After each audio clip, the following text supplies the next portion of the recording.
네, 옆에 계신 분들 다 짝꿍들 다 와 계십니까? 네. 그렇죠? 다 계시죠? 네, 이제 오예배 시작할 텐데요. 우리 예배에 앞서서 오전에 제가 말씀드렸던 것처럼 앞으로의 이제 6개월을 또 우리 열심히 잘 달려가야 되는 부분들이 있는데 뭐 앞에도 앞서서 얘기했지만 우리 저기 박수 한번 치면서 환영해야 될 분이 있는 것 같아요. 김승희 집사님 되게 우리 오랜만에 봤잖아요. 오전 예배에는 제가 그걸 잘 못하겠더라고요. 되게 이렇게 좀 세워주고 축복하는 시간이 못 가져서 집사님 많이 기다렸고 또 권사님도 많이 기다렸고 도영이하고 태원이 도영이가 특히 많이 기다린 것 같아요. 태원이는 별로 표시 안 내던데 아이패드 사야 된다고 기다린다. 아이패드 때문에 기다렸다고. 네, 그래서 김승희 집사님 오랜만에 오셨으니까 우리 박수로 한 번 더 환영했으면 좋겠습니다. 네, 그리고 이제 제가 사실은 누구 구분해서 하기가 좀 미안해요. 더 사랑하고 덜 사랑하고 이런 문제는 아니고 제가 마음에 좀 많이 들어서 이분들 좀 세워서 축복했으면 좋겠습니다. 여러분들 너무 섭섭해하지 마세요. 우리가 저는 의사는 아니니까 질병은 아니지만 되게 심한 병 중에 하나가 섭섭병이거든요. 그죠? 그런 거 갖지 말고 저 사람이 저 사람 더 좋아하나 보다 이런 거 말고요. 제가 이분들 너무 수고하고 있어서 제가 이분들 좀 축복했으면 좋겠다라는 생각이 들었습니다. 좀 세워서 이렇게 박수 쳐주고 수고해달라고 좀 할 때 여러분들도 마음에 공감이 있을 것 같아요. 첫 번째 분은 저희 장석진 집사님 잠깐 일어나 주시고.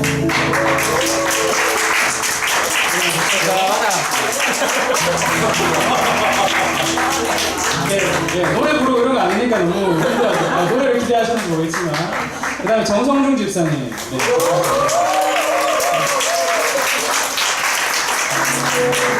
그리고 한 분 더 계십니다. 박경석 집사님. 이분은 제가 말씀드리지 않아도 박수받아 마땅하신 분들이죠, 그죠? 네. 그 중에 박경석 집사님은 지금 대구에 안 계시고 그나마 경주에 계셔서 덜 섬기시는 거예요. 대구에만 계셨으면 아마 정말 더 열심히 하셨을 것 같긴 하지만 너무나도 청소하실 거나 아니면 보이지 않는 곳을 다 많이 섬기시고 또 정성중 집사님은 여러분들 아시죠? 네. 땀 막 뻘뻘 흘려 가시면서 고무장갑 끼시고 고무장갑 끼시고 일부러 그런 것 같기도 하시죠.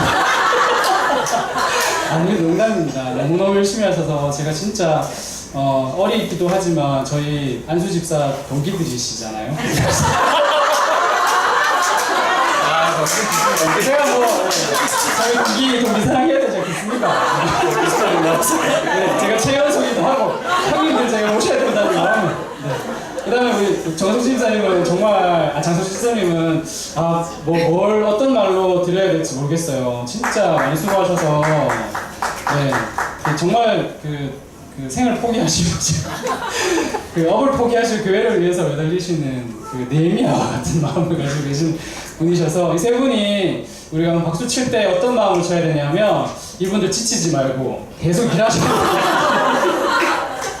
섭섭해하지 말고 계속 우리 마음을 이분들에게 전달하는 마음으로 정말 수고 많이 하셨습니다. 앞으로도 정말 우리의 사랑들을 더 많이 해주시고 더 많이 섬겨주십시오라는 마음으로 우리 박수 한번 치겠습니다.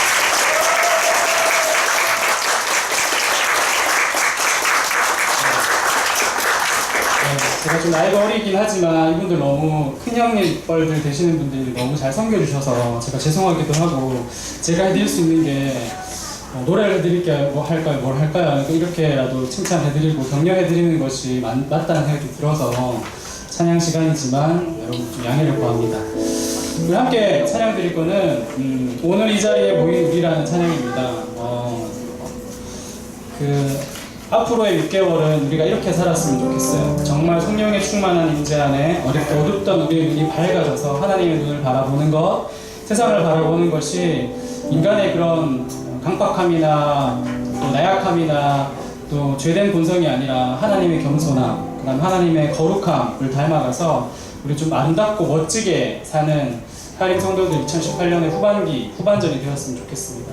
함께 찬양할 때 작아지는 마음이 아니라 당당한 마음으로 찬양을 불렀으면 하는 마음이 듭니다. 우리 함께 한 마음으로 또 기쁘게 찬양을 드렸으면 좋겠습니다. 함께 합시다.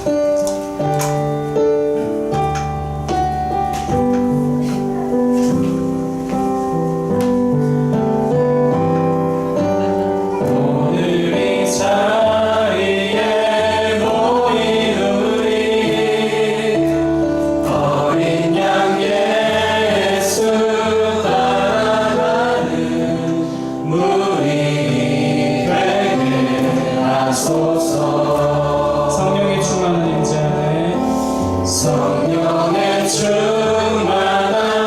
임재 안에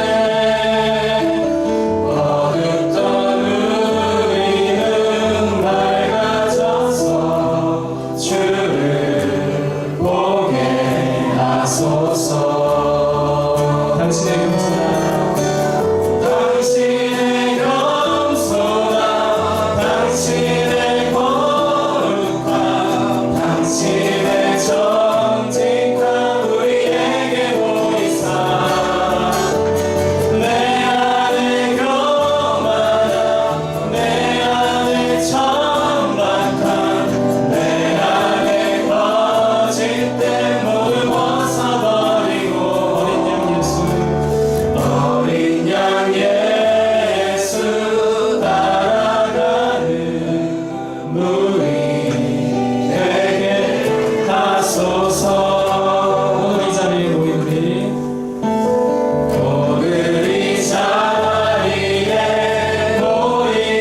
우리 어린 양 예수 따라가는 무리 되게 하소서. 성령의 충만한 임재 안에 성령의 충만한 임재 안에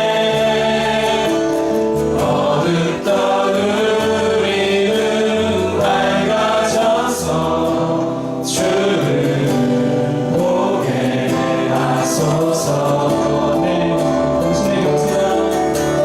당신의 겸손함 당신의 겸손함 당신의 거룩함 당신의 정직함 우리에게 보이사 한 번 더 합시다. 당신의 겸손함 당신의 겸손함 당신의 거룩함 당신의 정직함 우리에게 보이사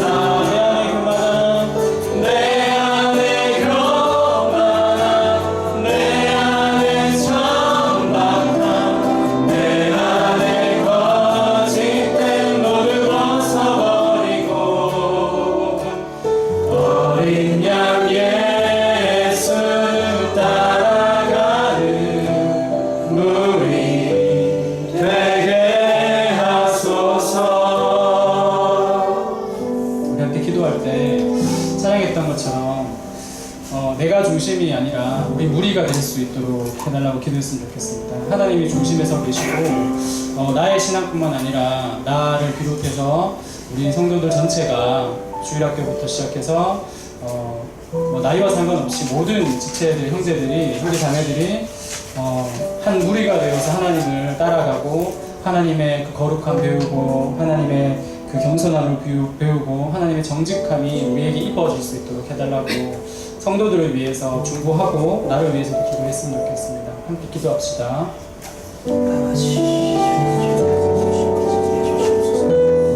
주여 이 시간 또한 하나님의 주님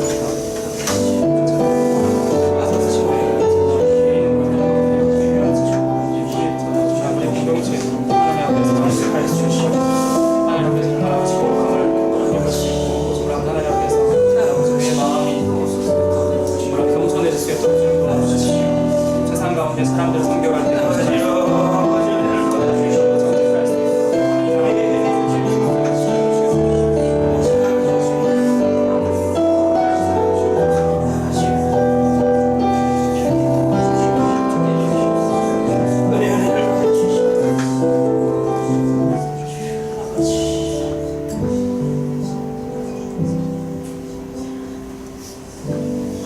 저희들 기도를 올려드립니다. 예수님의 기도드렸습니다. 네. 네, 다음 찬양은 저희가 처음 하는 찬양인데요. 제가 이번 주에는 생각했던 것들 중에 제일 많은 것들이 그 아내의 출생과 관련된 것들인 것 같아요. 그 와이프한테 얘기했더니 그런 얘기 하지 말라고 하더라고요. 제 육신의 아버지도 사실은 가족 얘기를 하는 거 별로 좋아하시지 않더라고요. 근데 보통 자기가 개인적으로 그렇잖아요. 내가 살아갈 때 내가 가장 많이 느꼈던 것들을 어떻게 하나님 보시기에 어떻게 바라보실까? 하나님이 나를 하나님의 시선으로 또 성경의 대로 나를 이렇게 조망한다고 그러죠. 딱 봤을 때 내가 어떤 모습을 가지고 있어야 될까를 고민을 참 많이 하는 것 같습니다. 한 주 동안 사실 저희 월요일 날 애기 낳고 그 다음 날 깜짝 손님들이 오셨어요. 제가 막 너무 그때 한 3시간 정도 자고 그 밑에 원래 병상 보면은 침대 밑에 보면 이렇게 간이 있잖아요. 그 간 침대 있죠. 거기 막 이렇게 정신없이 자고 있는데 갑자기 누가 오셔가지고 눈 뚝 떴더니 권사님하고 우리 전도사님이 오셨더라고요. 두 분이 또 나란히 앉아 계시는 요즘 되게 잘 친하게 잘 지내시는 것 같은데 두 분이 오셔가지고 얼굴에 막 이렇게 부어있지. 근데 오셔서 얘기를 막 나누다가 그런 얘기를 했었는데 참 다시 한번 그런 얘기를 해드리고 싶었던 것 같아요. 저의 얘기는 아니지만 아기를 낳으신 여성분들이 얼마나 위대한지를 한 번 더 깨달았던 것 같아요. 셋째, 뭐 제가 아부하거나 그런 건 아닙니다. 그런 건 아니고 셋째를 낳으면서 아내가 진짜 12시간 정도를 진통하는 걸 보면서 나는 뭘 하고 있는 거지? 정말 무능함을 되게 많이 느꼈어요. 제가 뭐 해줄 수 있는 게 아무것도 없더라고요. 옆에서 호흡할 때 그냥 호흡 같이 해주고 손 잡아줄 수 있는 거 뭐 찬양 틀어주는 거 이거밖에 못 하겠더라고요. 근데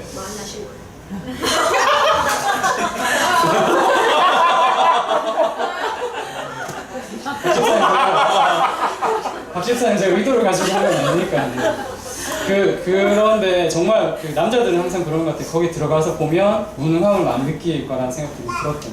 근데 그러면서 제가 느꼈던 게 저렇게 고통이 있고 희생이 있어야 어떤 열매를 얻을 수 있구나라는 걸 되게 많이 느꼈던 것 같아요. 근데 사람의 희생이 있어야 어떤 생명을 낳을 수 있다는 걸 사실 아내가 진통하는 동안에 되게 많이 봐왔던 것 같아요. 그래서 자기는 어떻게든지 이렇게 나을 거라고 막 힘을 쓰는데 되게 존경스러워 보였던 것 같아요. 저는 제 개인적으로 아내가. 여러분들 남편들도 다 그렇게 보실 것 같지만 하나를 더 낳으시면 더 많이 느끼실 수 같다는 느낌도 들기도 합니다.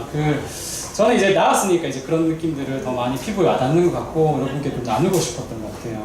그러면서 느꼈던 게 이 찬양이었었어요. 내 마음속 전부를 아시는 하나님에 대한 생각들을 많이 했었던 것 같아요. 무능함을 느끼고 잘 못하는 것밖에 없는데 이 한 사람의 남편으로서 옆에 우두커니 서 있는 것만으로도 마음이 참 많이 힘든데 하나님은 어떠셨을까? 우리 인간이 할 수 있는 게 아무것도 없었지만 예수 그리스도를 보내셔서 우리를 살렸을 때 그 마음이 어땠을까? 하나님 앞에서 늘 죄인으로서 내가 있는데 내가 어떻게 다가가야 될까라는 생각들을 늘 고민하고 했었던 것 같아요. 그러면서 제 마음속에 참 많이 위로됐던 찬양이었습니다. 함께 찬양할 때 잘 모르는 찬양이긴 하지만 가사를 좀 들어보시면 이런 마음이구나, 이런 생각이구나, 하나님이 나에게 이런 말씀을 하시는구나 여러분 느끼실 수 있을 것 같습니다. 함께 했으면 좋겠다 싶었어요. 들으셔도 되고 함께 불러도 되고 하지만 하나님의 마음을 함께 느꼈으면 좋겠습니다. 내 마음 좋죠.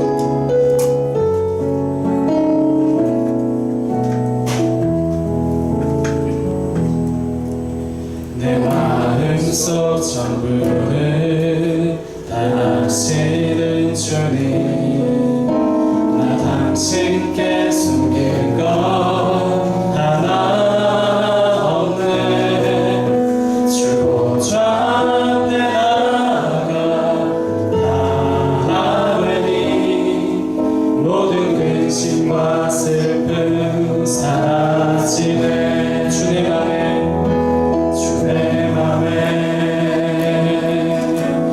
계시고 나 주 안에 늘 거하니 이 놀라운 사랑 그 사랑 앞에 나아가 목소리 높여 찬양 드리네. 함께 합시다. 내 마음속 전부를 내 마음속 전부를 다 아시는 주님 나 당신께 숨길 것 하나 없네 주 보좌 앞에 나아가 다 하오니 모든 근심과 슬픔 사라지네 주의 맘에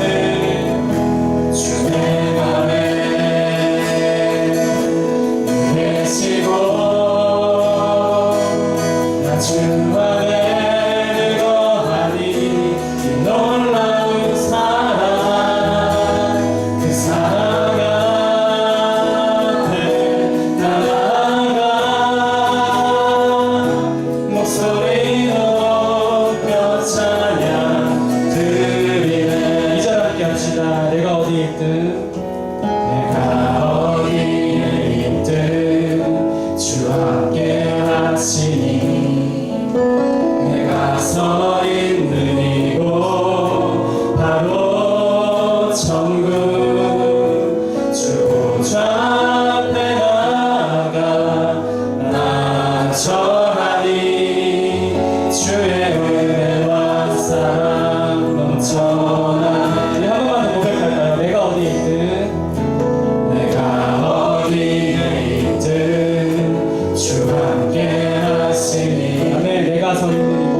마지막 기도입니다. 기도할 때 가사대로 이렇게 기도했으면 좋겠어요.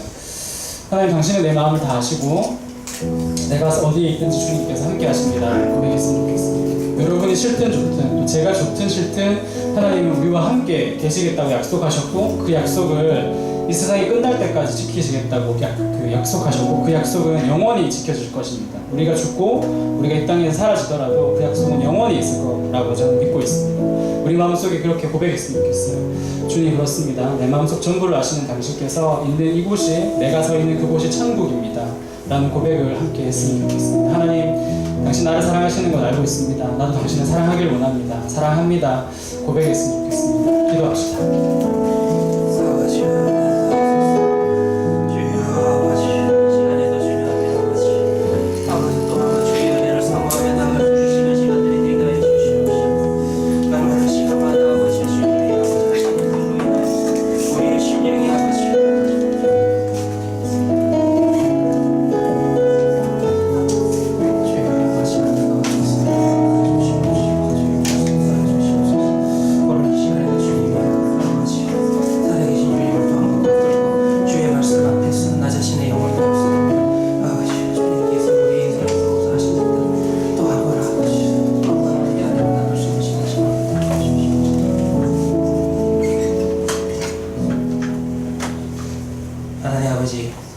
이 오후에도 또 한 번 하나님의 말씀 앞에 엎드립니다. 사사기의 말씀을 통하여서 하나님, 그 시대에 정말 우리 인간이 얼마나 부패했는지 또 한 번 레위인들의 실수를 보면서 나의 모습을 투영하게 하여 주시옵시고, 또 이 말씀을 통하여서 하나님 앞에 정말 하나님의 자녀된 자로서 아버지의 경고와 교훈으로 받게 하여 주시옵시고, 날마다 시간마다 하나님이 내 인생에 들어오셔서 하신 일들로 인하여 기뻐하며 즐거워하며 찬양하며 살아갈 수 있는 복된 인생이 되었음을, 나의 위치와 나의 자리를 다시 한 번 더 확인할 수 있는 시간들이 되게 하여 주시옵소서. 하나님 아버지, 이 시간에 또 한 번 말씀하여 주시고, 말씀이신 하나님, 살아계시는 하나님을 만나는 시간들이 되게 하여 주시옵소서. 우리 구원자 되시는 예수 그리스도의 이름으로 기도합니다. 아멘. 교회 소식 말씀을 드리도록 하겠습니다. 우리 지난 주일 공동회의 결과가 주부에 공시되어 있습니다. 확인해 주시기 바라고요. 특별히 이제 노회가 고시를 준비하고 있습니다. 그리고 고시를, 장로 고시를 위해서도 기도해 주시고, 임직식 때까지 직분 호칭에는 유의해 주시기를 바랍니다. 피택자 소명학교 안내를 위해서 오늘 오후 예배가 마치고 난 다음에 모임이 있을 예정입니다.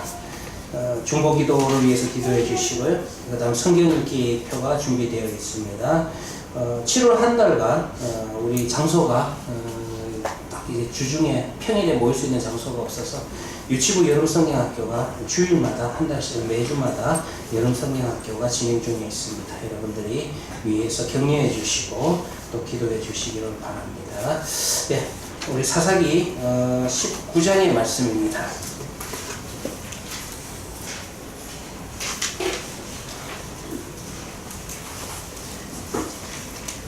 사사기 19장 우리 1절부터 4절 말씀 한 절씩 교독합시다. 그리고 난 다음에 이제 뒤에 가서 27절 말씀부터 30절 말씀까지 또 교독할 예정입니다. 사사기 19장 1절부터 4절 말씀까지 제가 1절을 읽겠습니다. 이스라엘의 왕이 없을 그때에 에브라임 산지 구석에 거류하는 어떤 레위 사람이 유다 베들레헴에서 첩을 맞이하였더니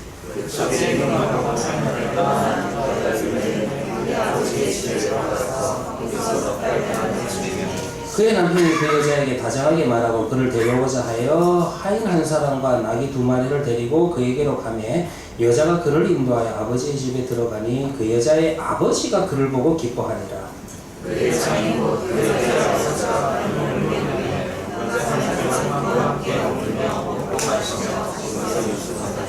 네, 우리 뒷부분 또 읽도록 하겠습니다. 27절부터 30절 말씀까지입니다. 27절부터 30절 말씀까지 27절 읽겠습니다. 그의 주인이 일찍 일어나 진문을 열고 떠나고자 하더니 그 여인이 진문에 엎드려져 있고 그의 두 손이 문지방에 있는 것을 보고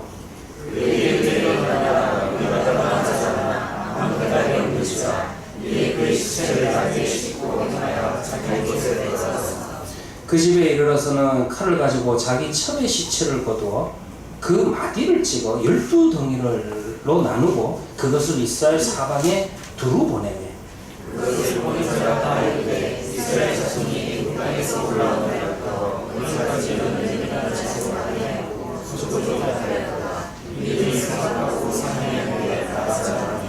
아멘. 예. 계속해서 우리 사사기서의 17장부터 21장의 내용을 보고 있습니다. 여러분들 우리 사사기의 구조를 보면 사사기는 이제 6명의 대사사를 중심으로 해서 이제 3장부터 16장, 1장과 2장은 서론이라 그렇게 볼 수 있고 3장부터 16장까지는 6명의 대사사를 기준으로 해서 이제 연대기 순으로 대체적으로 연대기일 겁니다. 그래서 이제 연대기로 이제 기록이 되어 있습니다. 그러면 이제 사사기서가 여기서 끝을 맺는 게 아니라 또 17장부터 21장까지 두 개의 부록이 첨가되어 있죠. 그 두 개의 부록의 특징은 뭐냐 하면은 이게 말기에 일어난 사건은 아니에요. 왜냐하면 첫 번째 그 부록을 보시면은 첫 번째 부록의 미가의 집에서 미가의 집의 개인 신전이죠. 미가의 집의 개인 신전에서 봉사했던 레위인이 놀랍게도 모세의 손자라. 그게 극적으로 뒤에 기록되어 있습니다. 모세의 손자가 일개 한 아주 이방적인 전혀 여호와 하나님을 섬긴다고 하지만은 여호와 하나님을 섬기는 것과 거리가 먼 한 개인의 신전의 제단의 제사장으로 이제 일을 하는 모습이 기록되어 있습니다. 그러다가 단지파가 지나가면서 단지파가 그 미가의 제단의 그 모든 그 성물들이라 우상이라 할 수 있죠. 그 우상들을 다 뺏어가고 그리고 그뿐만 아니라 그 집에 있었던 제사장이었던 레위 사람들한테 그 레위 지파 사람한테도 제사장에게도 너도 우리와 함께 가자 이렇게 해서 한 개인의 그 제단의 제사장으로 일하다가 이제 단지파 한 지파의 제사장이 되어 가지고 북쪽으로 하나님이 주신 땅을 떠나서 북쪽으로 자기네들이 보기에 좋은 땅을 정해 가지고 북쪽으로 올라가는 이야기가 17장 18장에 기록되어 있습니다. 그리고 이제 19장부터 21장에는 더 큰 사건이 기록되어 있어요. 17장 18장의 사건보다 19장부터 21장에 기록된 두 번째 사건은 이제 내전이 일어납니다. 이제 두 번째 사건이 더 확대가 되어서 더 큰 사건을 기록하고 있는데 두 사건은 여러분들 흥미로운 게 위치는 뒤에 부록으로 위치해 있지만 일어난 사건은 오히려 사사시대 초반부에 일어난 사건인 것을 알 수 있습니다. 왜 그러냐면 첫 번째는 쉽죠. 모세의 손자였다. 모세의 손자였다기 때문에 손자라는 것은 그만큼 사사시대 초반부 때 이야기입니다. 그리고 두 번째도 사사시대 초반부로 보는 이유 중에 하나가 여러분들 보시면은 삼손 이야기를 보시면은 사사시대 말기로 가면은 이 12지파 언약 공동체가 하나의 공동체로 움직이지를 않습니다. 왜 그러냐면은 블레셋 사람들이 삼손을 잡기 위해서 나섰을 때 그 블레셋 사람들을 무서워해가지고 삼손을 잡아서 스스로 갖다 바친 자들이 누구냐면 놀랍게도 이스라엘의 12지파 가운데서 가장 대표적인 지파라고 이야기할 수 있는 유다 지파예요. 유다 지파가 자신들의 사사를 잡아가지고 블레셋에게 갖다 바칩니다. 이 사건 속에서 또 하나 알 수 있는 게 뭐냐 하면은 이 은혜가 없으면 그 다음으로 열매로 나타나는 증거가 뭐냐 하면 성령의 열매가도 중요하지만은 은혜가 없는 자들에게 나타나는 열매가 뭐냐면 하나됨이 없습니다. 분열 현상이 나타나요. 그래서 이 사사시대 말기에는 이스라엘 12지파 언약 공동체가 하나로서 기능을 하지 못하고 분열되어 가지고 이제 서로 적대하는 모습들이 나타나거든요. 그런데 이제 오늘 그 부분까지 갈 수 있을지는 몰라도 사사기 20장을 볼 것 같으면 레위인이 이스라엘 지파를 이제 모으기 시작합니다. 베냐민 지파와 대항하기 위해서 모았을 때 이스라엘 지파가 모여가지고 무려 40만의 군대가 모이는 모습이 나와요. 20장에. 그런 거를 보면은 아직까지는 이스라엘 12지파 언약 공동체가 하나로서 움직이는 통합된 모습으로 움직이는 모습을 보이고 있다는 것입니다. 그렇다면은 시대에 대해서는 기록이 되어 있지 않지만은 두 번째 이야기 역시 사사시대 말기에 기록된 게 아니라 우리는 뒤에 붙어 있으니까 말기라고 생각을 하지만 사사시대 말기에 일어난 사건이 아니라 오히려 사사시대 초반부에 일어난 사건이다라는 시대적인 정황을 또 가르쳐주고 있는 것입니다. 그러면은 우리가 그걸 생각해 봐야 돼요. 결국은 사사시대는 어떤 시대인가? 오히려 사사시대 초반부에 일어난 제사를 책임지고 있는, 우리식으로 이야기하면 예배를 책임지고 있는 레위인과 관계되는 두 개의 대표적인 사건을 뒤에 부록으로 기록해 놓음을 통해서 한마디로 이야기해서 사사시대는 이러했다. 그 시대를 통괄적으로 보여주는 것이 이 두 개의 대표적인 사건이다. 그렇게 볼 수가 있다는 것입니다. 그래서 보면은 첫 번째 사건도 참 무서웠죠. 다시 한번 정리를 한다면은 이 모세의 손자가 되어서 레위인이 되어서 제사장이 되어가지고 한 개인의 신전에 가서 거기에서 먹고 살기 위해서 거기에서 우상을 섬기는, 사실은 뭐 여호와 하나님의 이름을 부르고는 있지만은 거기에 놓여져 있는 물건들을 볼 때 완전히 우상들입니다. 그래서 그 우상을 섬기는 개인 신전에서 먹고 살고 있다가 그거를 또 보고 그게 효과가 있겠다 싶어가지고 그 신전에서 그 우상을 빼앗아가고 제사장까지 빼앗아가는 단지파도 또 우습다라는 거예요. 그만큼 여러분들 사사시대 때 뭐가 문제냐면 여러 가지 문제가 있겠지만 문제의 핵심이 예배가 변질되었다. 하나님의 언약 백성이 하나님과의 관계성을 점검하는 그 자기의 위치와 영적인 지위를 점검해보는 예배가 변질되었다, 예배가 타락되었다라는 것을 보여주고 있다는 거예요. 우리 18장 한번 26절이었죠? 18장 26절일 겁니다. 여기에 보면 단자손이 자기 길을 간지라 미가가 단자손이 자기보다 강한 것을 보고 돌이켜 집으로 돌아갔더라. 이때 미가가 자기 신전에 있던 우상하고 그 다음에 제사장까지 이 단지파한테 다 뺏기죠. 여기서도 제가 한번 다시 정리를 한다면 여호와 하나님이라는 이름은 17장과 18장에 종종 나옵니다. 종종 나오면서 하나님이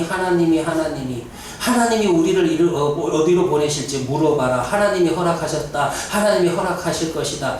이 17장과 18장에 기록된 사건도 그 중요한 사건의 중요한 대목마다 하나님께 물어보라. 하나님이 어떠하셨나? 하나님이란 이름은 나왔지만 이 이야기의 전체적인 흐름 속에서 하나님이 인도하시고 하나님의 뜻대로 행하는 모습은 아무것도 없다라는 거예요. 그저 하나님이란 이름만 나오고 그리고는 자기 생각과 자기의 뜻에 의해서 자기 소견에 옳은 대로 행하는 그런 이스라엘 민족의 모습만 나타나고 있다는 것입니다. 여기에서 여러분들 미가의 신도 어떤 신이었습니까? 미가도 여러분들 자기 신전에 정말 복을 줄 만한 모든 것을 다 모았잖아요.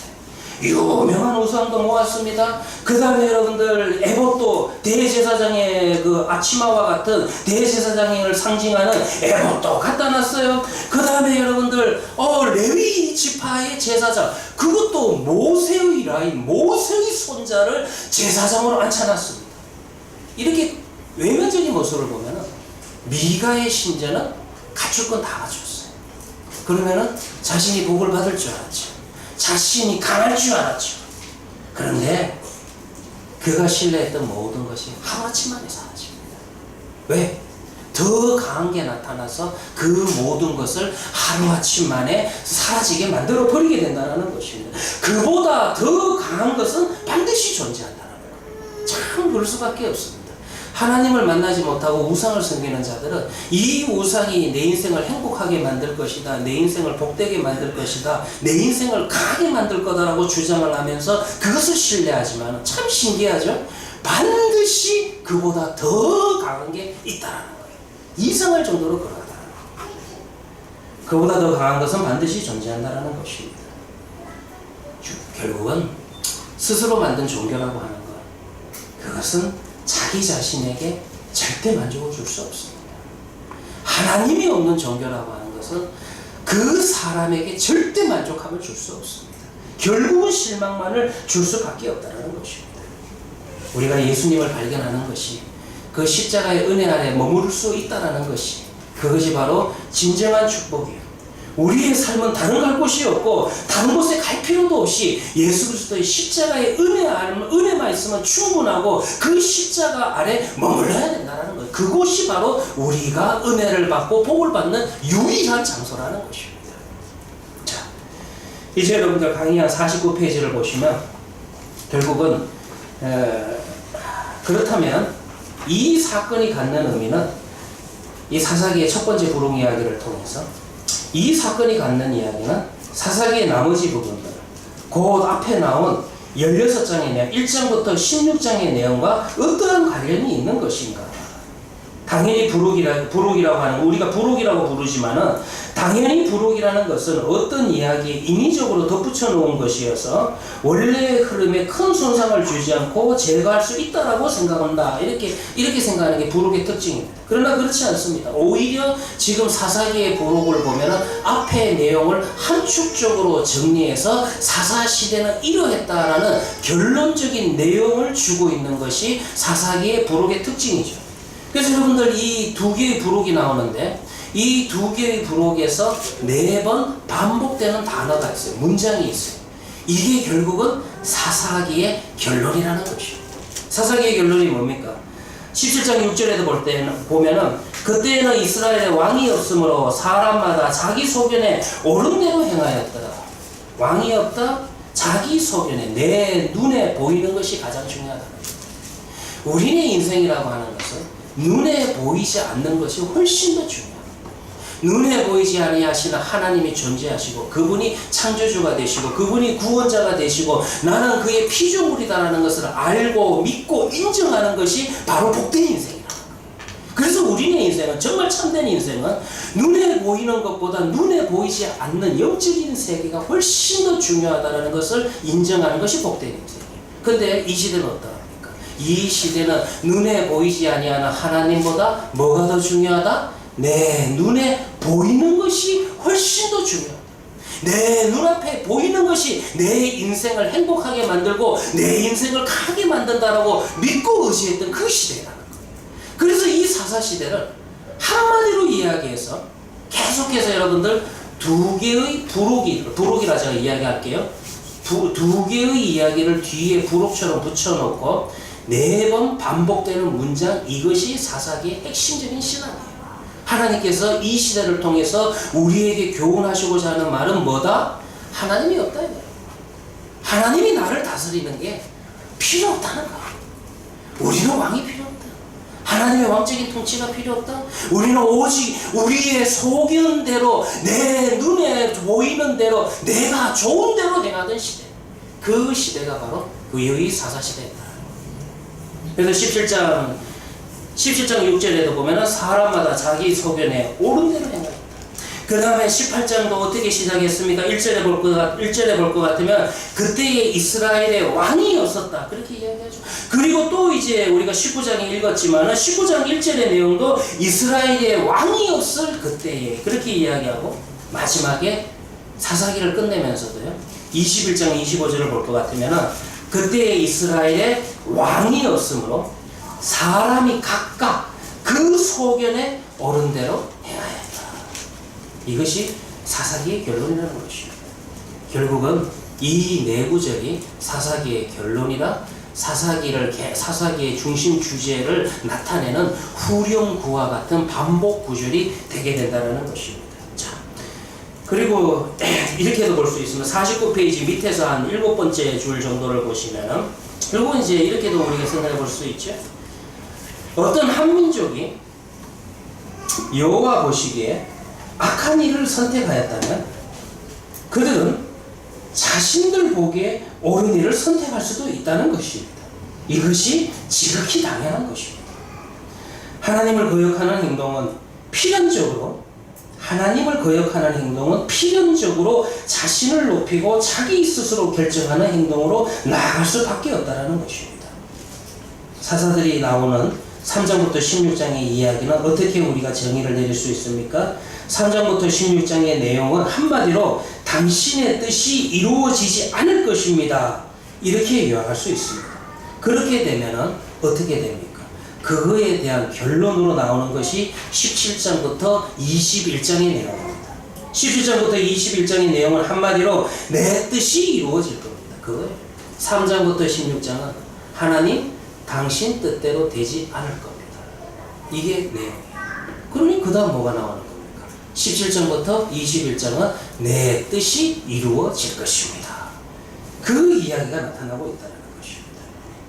결국 이스라엘을 구원할, 이스라엘을 다스릴 왕이 필요하다. 이렇게 볼 수가 있습니다.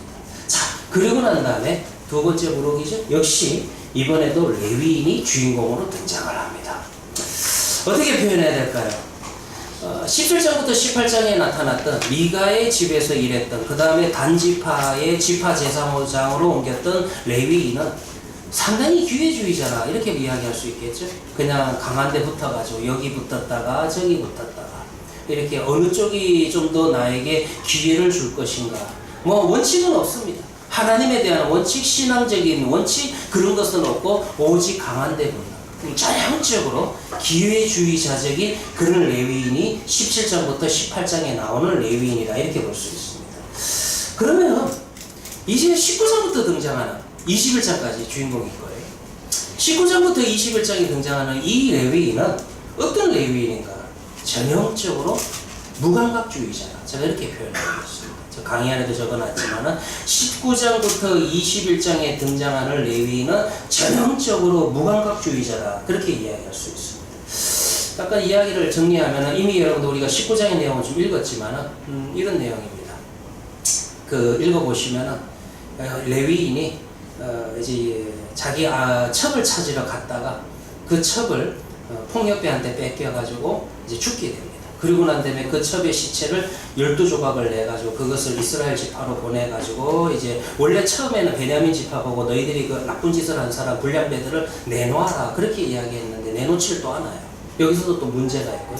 그래서 이것 때문에 내전이 일어나게 됩니다. 내전이 일어나게 되고 그래서 베냐민 지파가 사라질 지경이 되니까 또 이제 베냐민 지파가 다른 지파의 여자를 빼앗아가는 것을 또 눈 감아주는 이런 좀 이상한 이야기가 이제 뭐 간단하게 정리를 한다면은 19장부터 21장의 내용은 이와 같은 식으로 이제 이야기가 이제 기록되어 있는 것을 알 수가 있습니다. 자, 중요한 것은 뭐냐 하면은요. 자, 일단은 2절입니다. 여기에서 첩이라는 단어가 나오는데 첩에 대해서 좀 생각할 필요가 있어요. 당시 이제 구약에서 첩이라는 단어를 쓸 때는 우리가 생각하는 첩이라는 의미도 있기는 있지만은 좀 이런 의미가 강합니다. 흔히 그 집안에서 일하는 종보다는 조금 높은 지위입니다. 그리고 그 다음에 첩은 언제 또 첩이 될 수가 있냐면은 범처가 불임일 경우 아이를 낳지 못하는 경우에 이제 첩이 되는 것입니다. 그래서 여러분들 첩이라고 하는 것을 꼭 우리가 생각하는 그런 첩이라는 번역을 그렇게 할 수밖에 없어서 그렇게만 생각하지 마시고 여기 나오는 다 원문적인 의미는 종보다는 약간 높고 그 다음에 자기 아내보다는 낮은 그와 같은 지위에 있는 여자다. 그런데 이 여자는 또 유사시에 표현을 이렇게 하겠습니다. 유사시에 불임 때 아내가 허락을 하면은 이제 아이를 낳는 그런 역할을 하는 것이 첩이라 구약에서는 그렇게 볼 수가 있습니다. 대표적으로 보면 여러분들 사갈의 몸종이었던 하갈도 비슷한 이야기죠. 그 다음에 여러분들 브린나와 같은 경우도 왜 브린나가 있었을까? 브린나도 한나가 불임이었기 때문에 브린나가 있다는 것이고 그래서 둘 다 보면은 사라나 한나가 불임이었기 때문에 몸종이었던 여인이 첩의 지위로 그래 종보다는 약간 높은 그러나 아내보다는 낮은 그 정도의 위치에 있는 것이 구약 성경에 나오는 첩에 대한 단어의 해석이다 이렇게 볼 수가 있습니다. 근데 2절을요 좀 제가 다시 한번 해석해 드릴게요. 2절을 다시 읽어보면은요 그 첩이 행음하고 남편을 떠나 유다 베들레헴 그의 아버지의 집에 들어가서 거기서 넉 달 동안을 지냈다라고 기록되어 있습니다.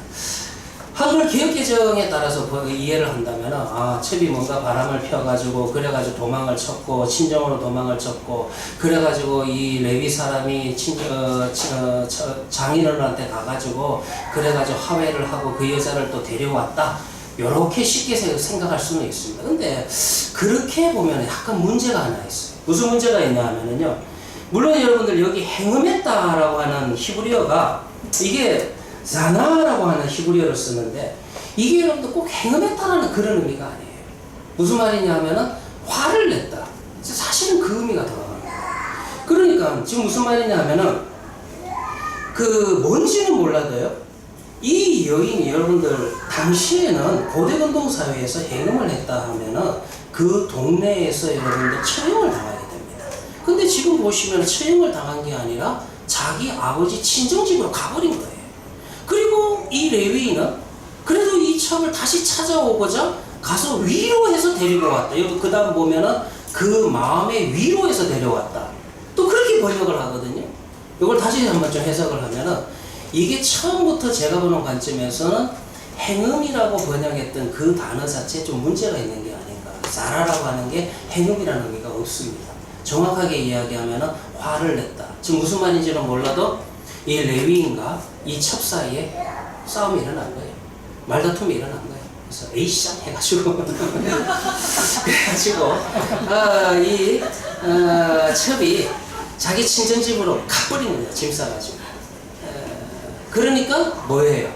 그래서 여러분들 화해를 해야 되니까 이 레위인이 장인어른한테 찾아가서 그래도 설득을 하고 마음의 위로를 하고 그렇게 해서 다시 첩을 자기 집으로 데려가는 그와 같은 과정으로 봐야만 된다는 것입니다.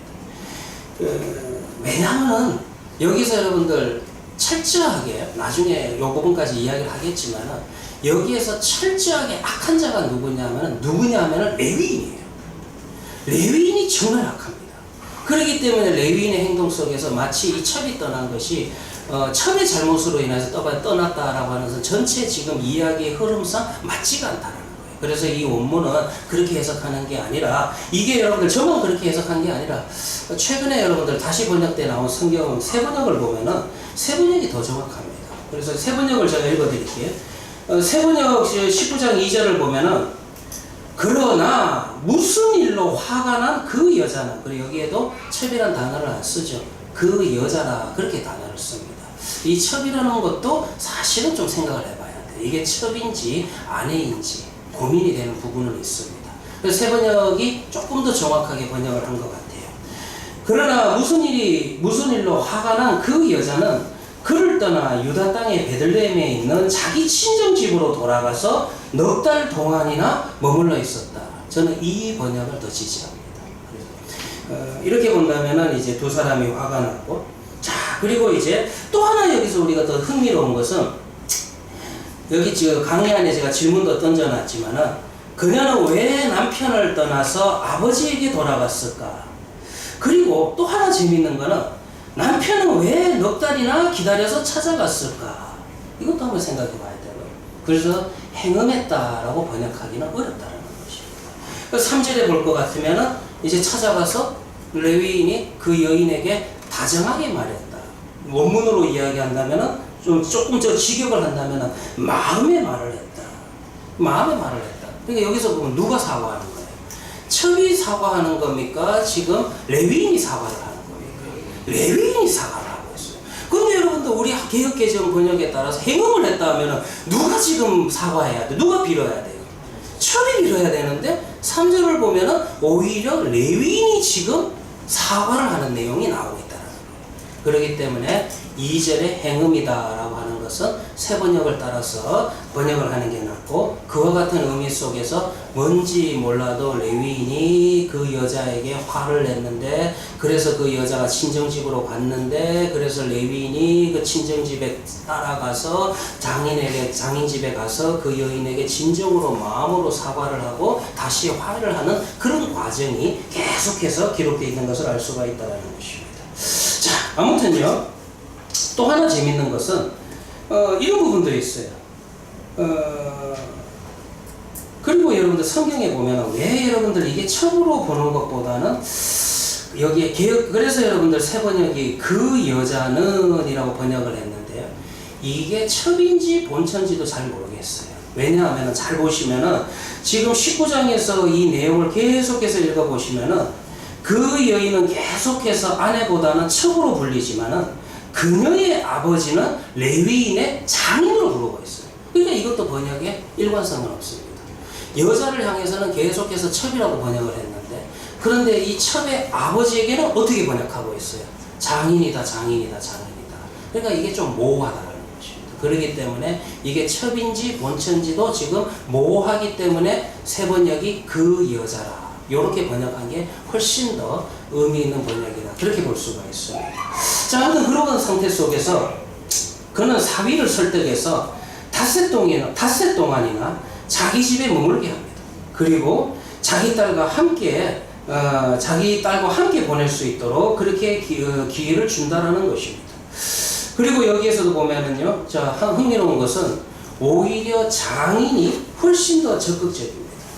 왜 장인이 훨씬 더 적극적일까? 뭐 여러 가지 이유가 있겠지만은 내 딸에게 좀 잘해달라 그런 의미에서 모르겠습니다. 이 지금 제가 지금 이 성경을 다시 지금 해석을 하고 다시 지금 좀 번역을 해드리고는 있지만은 사실은 만약에 사위가 자기 딸에게 이와 같이 화를 내고 이와 같이 좀 폭력적이었다면은 오히려 화를 내야 될 사람은 장인어른이었을 거예요. 그런데도 불구하고 장인어른이 그래도 내 딸에게 잘해달라 그와 같은 마음 속에서 무조건 지금 사위한테 잘해주는 그 이야기로도 해석할 수가 있고 또 하나의 해석도 있을 수가 있습니다. 왜 여기서 이 장인어른이 사위되는 레위인에게 이렇게 극진하게 되잖아요. 가려고 하는데도 계속 더 있어요. 계속 먹이고 그리고 이 본문을 보면은 여기에서 장인하고 레위인하고 대화하는 내용 속에서 누가 안 나오냐면 딸은 안 나와요. 오직 두 장인과 레위인 두 남자 사이에 함께 먹고 함께 마시면서 함께 대화하는 내용만 나오지 딸에 대한 이야기, 딸에 대한 상황에 대한 것은 성경을 보면은 아무 기록을 하지 않습니다. 이것도 의미가 있을 것입니다.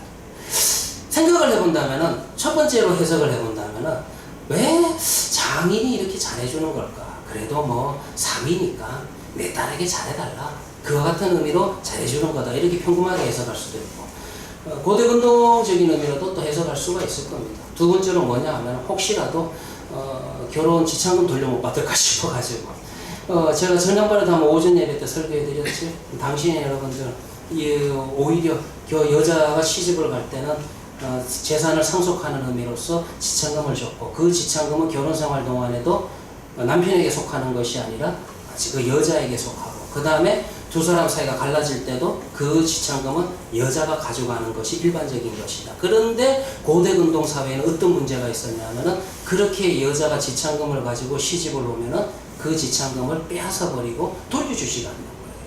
그러니까 이런 유추도 가능은 합니다. 뭐냐 하면은 이 장인은 어떻게 하든지 그래도 또 지참금도 더 줘서 보냈는데 사위를 화내게 해서는 안 되겠다는 그런 물질적인 요소가 있어서 이렇게 잘해주는 것은 아닌지 저는 물질적인 요소가 강하지 않나 또 그렇게도 생각을 합니다. 왜 그러냐면 자 이제 해석할게요. 이야기가 좀 여러분들 주변적인 이야기를 많이 해드렸는데 하나님과의 관계가 깨지면요 이 19장부터 21장에 나오는 이야기에서 사람이 사람으로 보이지 않습니다.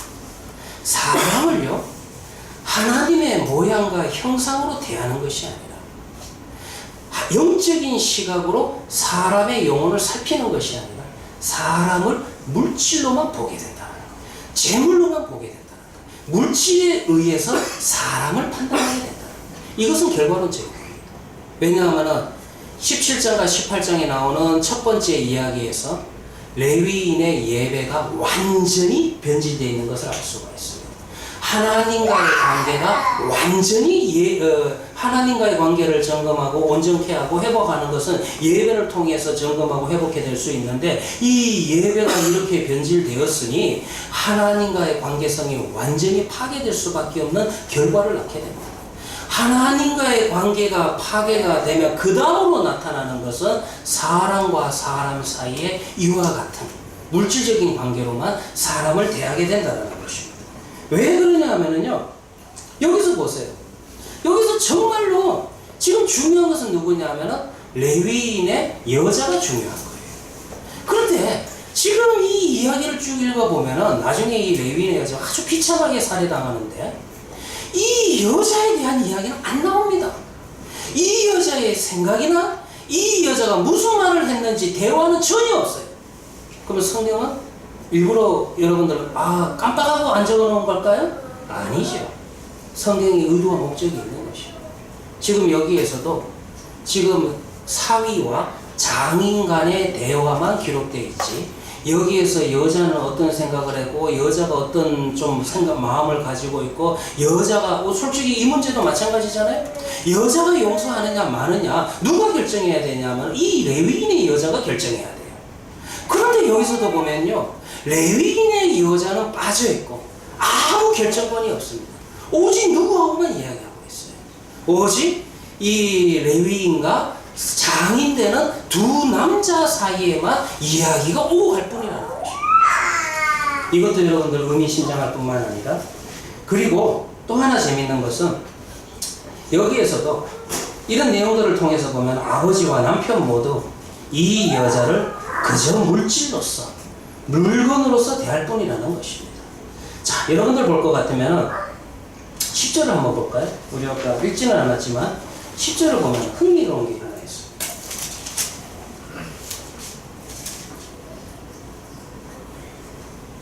10절을 보면 그 사람이 다시 밤을 지내고자 하지 아니하여 일어나서 떠나 여부스 맞은편에 이르렀더니, 여부스는 곧 예루살렘이라 안장 지운 나귀 2마리와 첩이 그와 함께 하였더라. 그냥 읽으시면 그냥 읽어지죠. 그런데 히브리어는 매우 중요한 특징, 문법상 특징 하나가 있습니다. 중요한 단어가 앞에 갑니다. 무조건 앞에 갑니다. 그래서 히브리어는 순서가 중요한데, 여기에서 지금 이 레위인과 함께 하는 게 여자가 함께 합니까? 나귀가 함께 합니까? 나귀가 함께 합니다. 오히려 나귀 2마리가 더 중요하고, 그 다음에 나귀 2마리의 언급이 나오고 난 다음에 누가 나와요? 여자에 대한 언급이 나온다는 것입니다.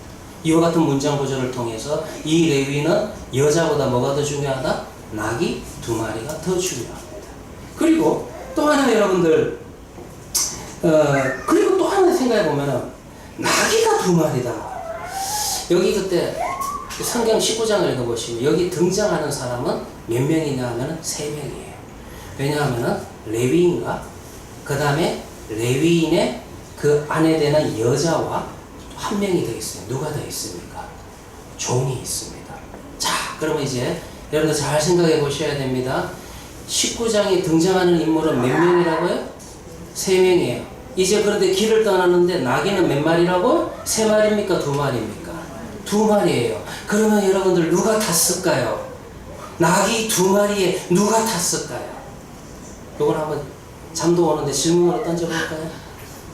한번 여러분들 19장을 한번 읽어보십시오. 3마리에 여러분들 누가 탔을까요? 2마리에 누가 탔을까요?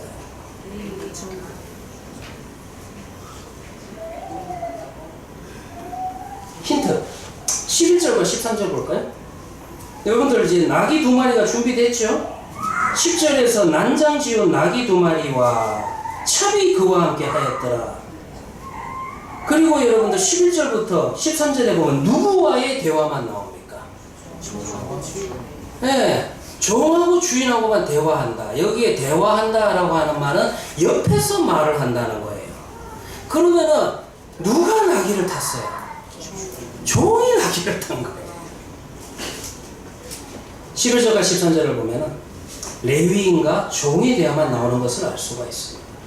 그러면 이 여인에게는 나귀가 있습니까? 없습니까? 없어요.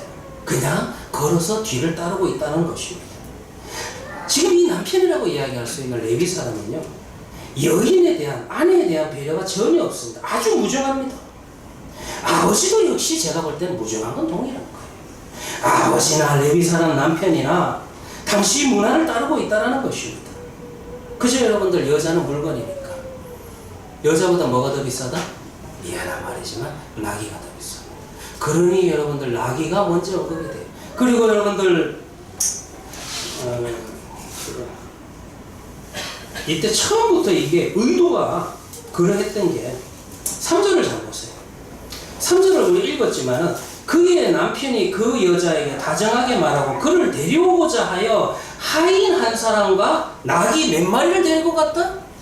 2마리. 성경에서 여러분들 이상하죠? 나귀가 2마리 있었던 걸 지금 보면 3절이나 10절이나 계속 강조하죠. 의도가 있는 거죠. 폴이 여러분들 뭐 사과하기 위해서 그 여인의 집에, 장인어른 집에 갈 때도 종을 데리고 갔지만은 애시당초 그 나귀는, 여자를 태울 나귀는 있었습니까? 없었습니까? 없었어요. 처음부터 나귀는 2마리만 준비했고, 처음부터 그 나귀에 여인을 태워서 데려올 생각은 전혀 없었다라는 것입니다. 그러니 여러분들, 이 여인을 어떻게 생각하는지, 레위인이 얼마나 무정한 사람인 것을 보여주고 있다는 것입니다. 그죠 여러분들? 여기 나오는 아버지나 레위 사람이나 레위 사람 남편이나 그저 당시 문화를 따르고 있다는 것입니다. 창세기 2장 20절에 하나님께서는 아내를 만드셨을 때 하나님의 창조의 원칙은 돕는 배필로서 만드셨습니다. 그런데 그와 이 레위인에게 있어서 돕는 배필로 만드신 하나님의 의도는 전혀 발견할 수가 없다는 것입니다. 이거예요. 드리고 싶은 말씀은, 하나님과의 관계가 깨어지면 결국은 여러분들 사람과의 관계도 깨어집니다. 사람과의 관계가 깨어질 때 사람을 대하는, 사람에 대한 인식이 어떻게 변하느냐 하면은 이와 같이 사람을 나귀보다도 못한 존재, 사람을 물건으로 대하는 그런 세계관을 가지게 된다는 것입니다. 이것이 하나님과 관계성이 깨어진 자의 모습이라는 것입니다. 자, 그리고 난 다음에 이제 이들은 아무튼 길을 가는 가운데서 이제 여부수 지역을 지나게 됩니다. 여부수 지역은 이방 땅이, 이때까지만 해도 아직까지는 이방 땅입니다. 그런데 이제 베냐민 지파가 다스리고 있는 기브아에 도착하게 돼요. 우리는 예루살렘이 중요하지만 아직 이때는 예루살렘이 이스라엘에 들어오기 전이니까 여부수 사람들은 이방이니까 위험하다 생각하고, 그러다가 이제 기브아 지역에 도착을 합니다. 기브아 지역은 베냐민 지파에 답니다. 이스라엘의 12지파 언약 공동체 중에 하나입니다. 그래서 이들은 이제 우리가 기브아에 도착했으니까 여기에서는 우호적인 사람을 만날 수가 있고 여기에서는 잘 곳을 얻을 수가 있을 것이다, 그렇게 생각을 하게 돼요. 그런데 이제 강의 51페이지를 보시면은 이와 같은 그들의 생각은 2가지 점에서 잘못된 것임을 알 수가 있습니다. 첫 번째는 뭐냐 하면은, 첫 번째는 그 지역은 이 세 사람을 반갑게 맞이하지 않습니다. 그들은 그저 남이랑 똑같아요. 이스라엘 공동체라는 의식이 없습니다. 그래서 한바탕에는 그들은 그 성읍의 길가에서 노숙자처럼 지낼 뻔했었습니다. 오히려 여러분들 두 번째는 뭐냐? 여기에서 기브아 사람들이 아니라 오히려 에브라임 사람이 하나 있었는데, 에브라임 사람이 여기 이주해서 살고 있었던 그 사람이 친절을 베풀게 된다라는 것입니다. 그래서 거기에서 잘 곳을 얻게 되는데, 놀랍게도 그래도 이스라엘이라고 생각했던 베냐민 지파에 속해 있는 기브아 거민들이 훨씬 더 악하더라는 거예요. 훨씬 더 폭력적이더라는 거예요. 마치 창세기에 아브라함을 찾아왔던 소돔과 천사들과 상관하겠다, 성관계를 맺겠다라고 이야기했던 소돔과 고모라와 같은 사건이 여기서도 일어납니다. 이 기브아의 불량배들이 이 에브라임 사람에게 찾아와가지고 무슨 말을 하게 되냐면, 우리가 그거를 알게 하겠다. 여기 알게 하겠다라는 것은 다른 해석이 없습니다. 딱 하나입니다. 성관계를 맺겠다. 남자가 남자를 성관계에 맺겠다. 그와 같은 폭력적인 일들이 벌어지게 돼요. 여기에서 여러분들 이 사건도 참으로 혐오스럽지만 더 혐오스러운 것은 이 사건을, 이 지금 문제를 해결하는 방식입니다. 그 해결하는 방식이 뭐냐면, 이 에브라임 자기의 잘 곳을 내어주었던 에브라임 사람이나 그 다음에 이 레위인이나 누구를 대신해서 내주게 되냐 하면 에브라임 사람은 자기의 처녀가 되는 딸과, 그리고 이 레위인은 자신의 척을 내주게 된다는 거예요. 그래서 이들은 밤새도록 폭력에 시달리게 됩니다. 폭력에 시달리게 되고, 그리고 난 다음에 마침내 죽게 된다는 것입니다. 여기 본문도 마찬가지입니다. 여러분들 성경을 읽어보면은 여기에서 이들은 어떤 자신의 딸이나, 여자이기 때문에 자신의 딸이나 레위인의 첩에게 어떻게 생각하느냐고 물어보고 행동한 것이 아니라 자기의 의사대로 그대로 행동하고 있는 것을 알 수가 있다는 것입니다. 그녀들은 집 밖에서 밤새도록 집단 성폭행을 당하게 됩니다. 그리고 새벽 무렵 그들은 그녀를 놓아주게 된다는 것입니다. 전형적으로 여기에서 이 내용은 소돔과 고모라에서 있었던 사건과 유사한 사건이 이 본문에서 또 벌어지게 됩니다. 아내가 죽어요. 아내가 죽었는데 남편 레위인의 행동도 또 끔찍합니다. 무슨 행동을 하냐면은 남편 레위인의 행동은 세 가지 점에서 불량배 무리의 행동만큼이나 난폭합니다. 첫 번째로 볼 때 같으면은 그녀가 복장이 흐트러지고 모욕당한 채 죽음의 문턱에 이르고 있는데도 냉정하게 뭐라고 이야기하냐면 일어나라 우리가 떠나가자 그렇게 이야기해요. 그냥 문장이 아주 간단하죠. 정확하게 여러분들 번역을 하면은 이렇게 이 동사를 볼 때 다정하게 말한 것이 아니라 툭툭 치면서 말하듯이 그와 같은 동사로 사용합니다. 그리고 이 여인도요 자신의 남편의 도움을 얻기 위해서 손이 문지방에 있었다고 그렇게 표현을 성경에 기록되어 있어요. 그만큼 여러분들 밤새도록 남편의 도움을 구하기 위해서 문지방을 두드렸는데 그 소리를 외면했다는 거예요. 그리고 난 다음에 그저 자기 자신이 생명을 건지게 되었다, 내가 안전하게 되었다, 그거에 안도를 하고 아침이 되었을 때 지금 쓰러져 있으니까 아직도 살아있는 줄 알고 그 아내를 향해서 툭툭 그냥 제가 이렇게 해석할까요? 발로 그냥 툭툭 치듯이 그런 문장이에요. 일어나 와 빨리 가자. 정말로 무장하다라는 것이에요. 이것은 무엇을 우리에게 보여줘요? 예. 누가 툭툭 치셨나 보네. 예. 자 이걸 보면은요 레위인이 참 레위인의 시각 자체가 사람을 사람으로 보는 게 아니라 계속해서 제가 강조하지만 그저 물건으로만 대하고 있다는 것이죠. 그 다음에 두 번째로 볼 것 같으면은 또 하나 복수하기 위해서 첩의 시지를 12조각으로 나누어서 나머지 이스라엘 각 지파로 다 보내게 됩니다. 여기서도 보면은요 정말 여러분들 이 여자에게 정당한 대우를 해주기 위해서 하는 행동이 아니잖아요.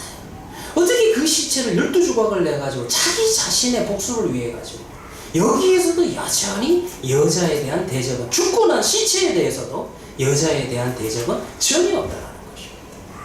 그리고 여러분들 이와 같은 자에게 나타나는 세 번째 현상은 뭡니까?